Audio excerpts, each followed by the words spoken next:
অনেকদিন বাদে সঞ্জিত কাকু কাজে এসেছে মিস্টার ব্যাচেলারদের, সেই জন্য আমরা কমপ্লেন করছি যে তুমি কেন কাজ কামাই করছো। তো কাকু আমাদের বলছে যে এত আবাস যোজনার ঘর বেরোচ্ছে যে আমি ঘর করে করে হিমচিম খেয়ে যাচ্ছি। আমরা সেটা নিয়ে হাসাহাসি করছিলাম। আর এদিকে বেচা কাকা আজকে 1টার সময় মাঠ থেকে বাড়িতে এসেছে, সেই জন্য আমি রাগারাগি করছিলাম, মুড়ি টুড়ি না খেয়ে এতক্ষণ ধরে ওষুধ দিচ্ছ, কিন্তু কে কার কথা শোনে।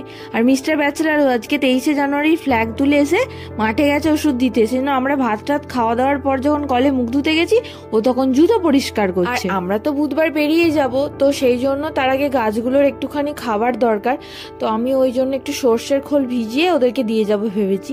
তো সর্ষের খোল বের করতে গিয়ে দেখি বেচা কাকা সর্ষের খোল আর তিলের খোল একসাথে রেখে দিয়েছে। তো আমি বুঝতে পারছিলাম না প্রথমে, তারপর দেখলাম তিলের খোলটা একটুখানি কালো কালো মতো হয়ে গেছে, সর্ষের খোলটা ঠিক আছে।